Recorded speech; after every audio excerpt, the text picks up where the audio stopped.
If you found this video useful, the best way to support the channel and ensure you don't miss our next upload is to subscribe. Thanks for watching.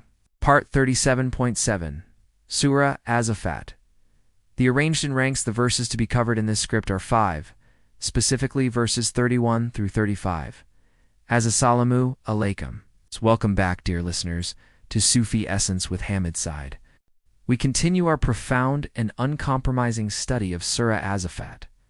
The arranged in ranks, focusing specifically on the painful and definitive conclusion of the mutual recrimination between the deceived followers and their false leaders. The preceding verses 26 to 30 established a harsh truth. The leader's final defense: "We had no authority over you. Nay, but you were an aggressive people." This exchange left the condemned assembly in a state of irrefutable mutual culpability and utter hopelessness. This next segment, comprising verses 31 through 35, seals their fate by confirming that the divine decree of punishment, illāha, has now become irreversible and inevitable for both the deceivers and the willingly deceived. The narrative abruptly shifts from the bitter human dialogue to the absolute certainty of the divine pronouncement.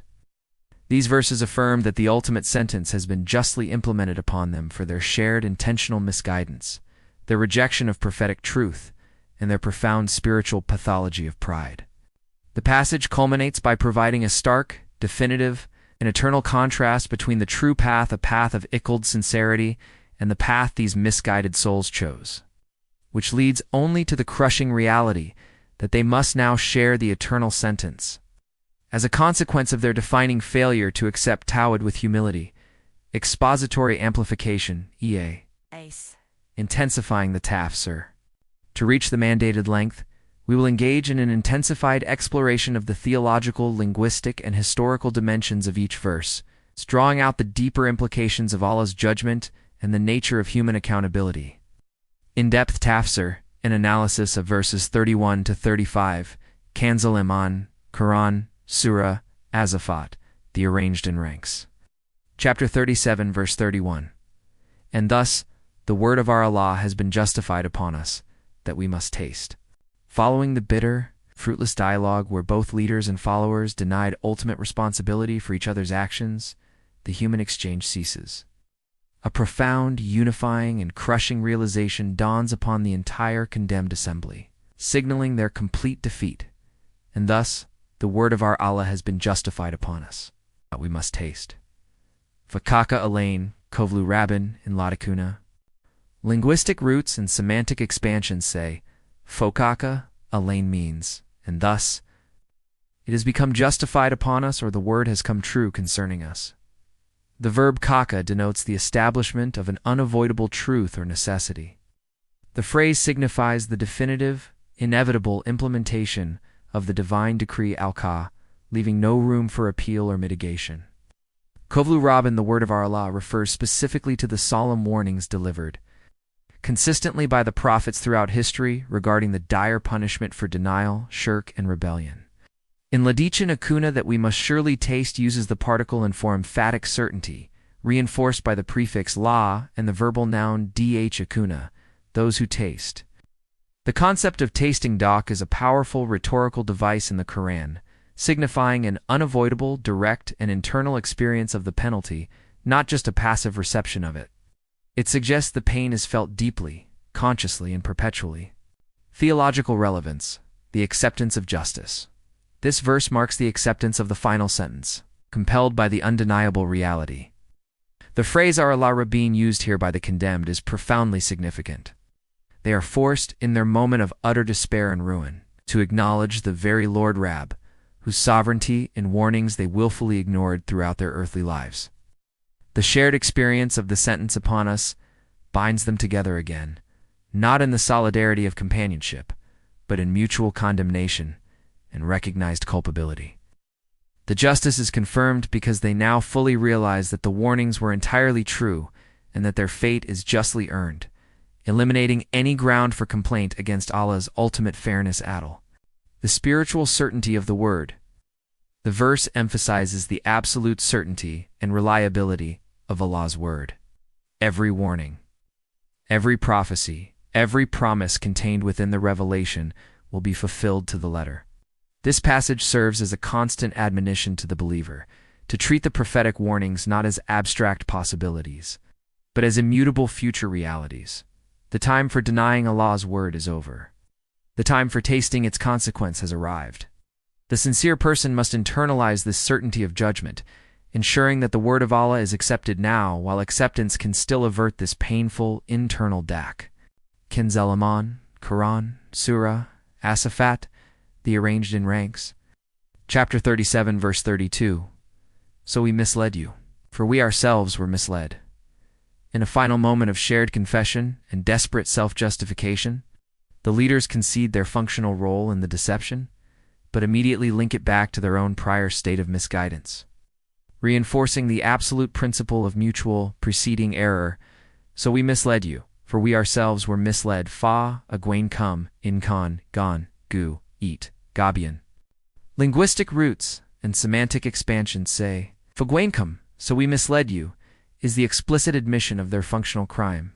They were the instruments of misguidance, i.e. wa. The verb Ghāwīn means to cause someone to go astray, to tempt them away from the right path.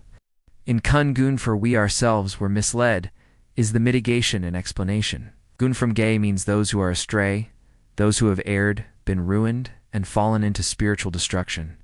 They admit that their act of misleading others was not an act of sovereign power or superior knowledge, but a secondary consequence of their primary, pre-existing state of being spiritually bankrupt and misled themselves.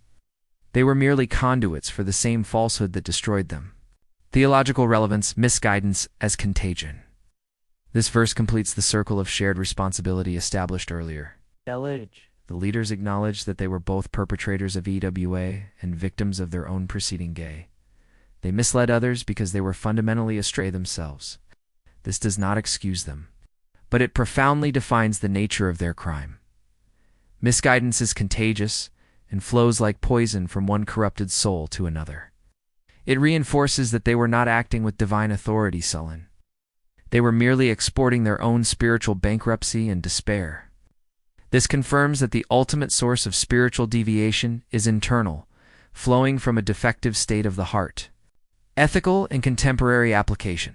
This provides profound insight into the spiritual danger of being astray. A person who has lost GHW inevitably leads others astray, often unintentionally, merely by the force of their example and influence. This underscores the believer's absolute duty to constantly seek true guidance, maintain sincerity, iqlb, and pursue knowledge, as individual spiritual health is a moral necessity and a vital protection not only for oneself, but also for one's family and community. The warning here is clear: to be misled is to become a misleader.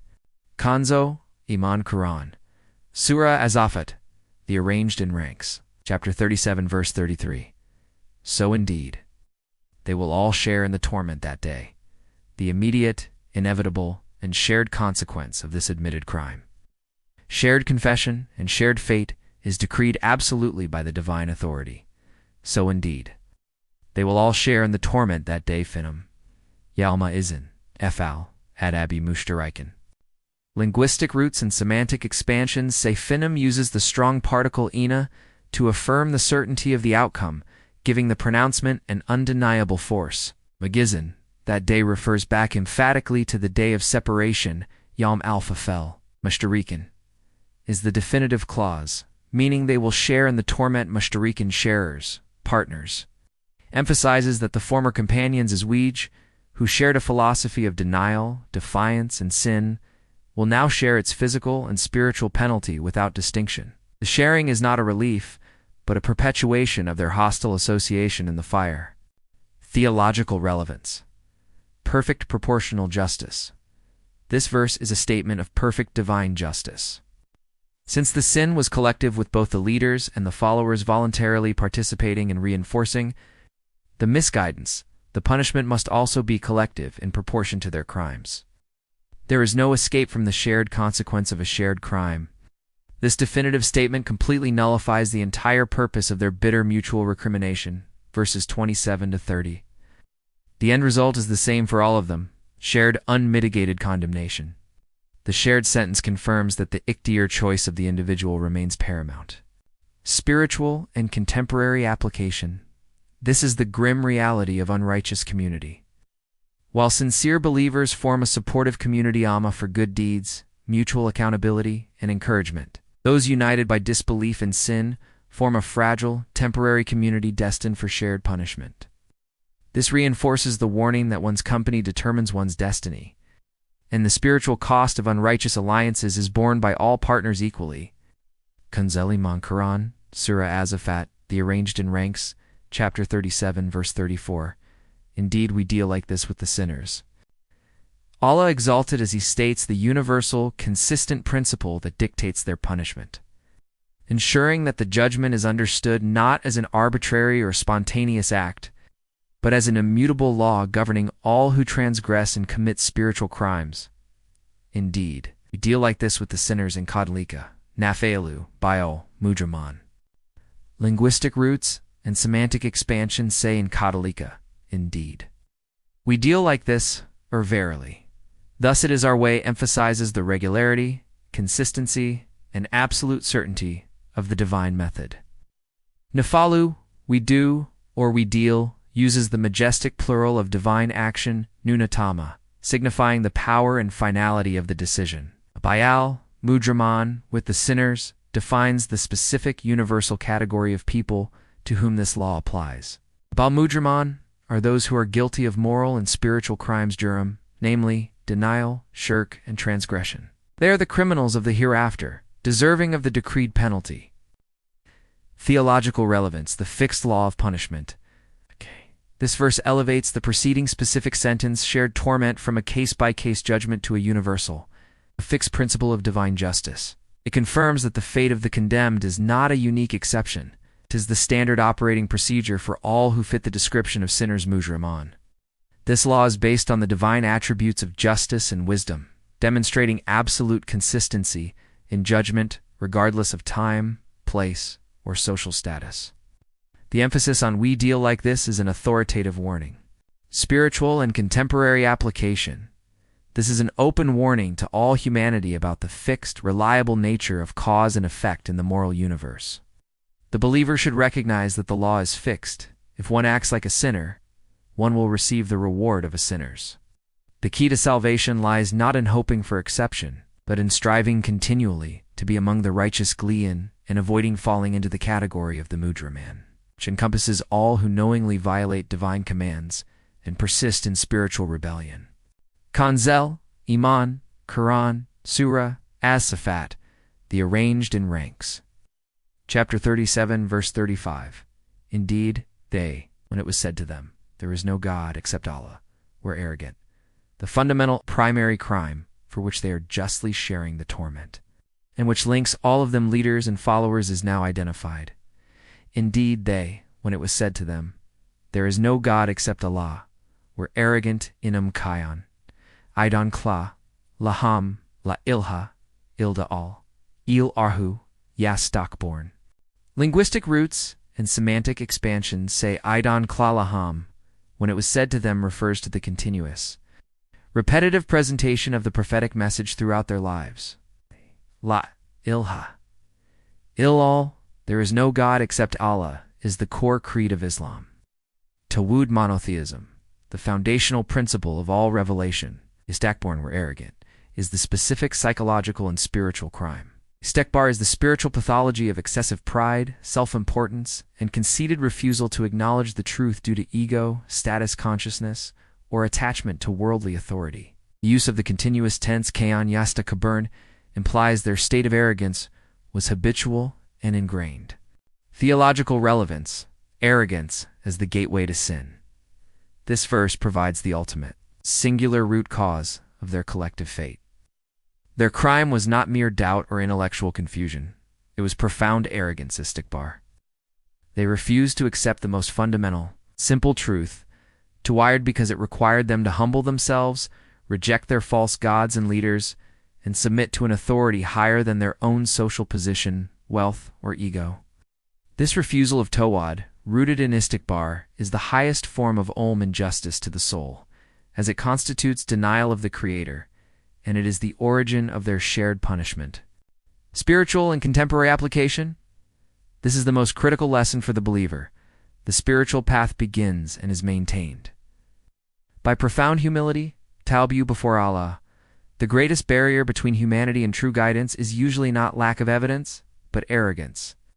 The believer must strive constantly against the temptation of Istikbār, recognizing that the greatest honor lies in accepting the simple, profound truth of la ilāha, illā with sincerity and submission, making it the central pillar of one's entire existence.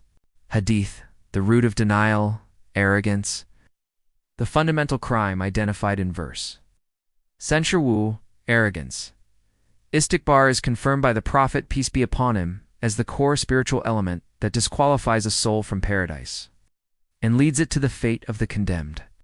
The Prophet Muhammad, peace be upon him, said, "No one who has the weight of a seed of mustard of arrogance in his heart will enter paradise."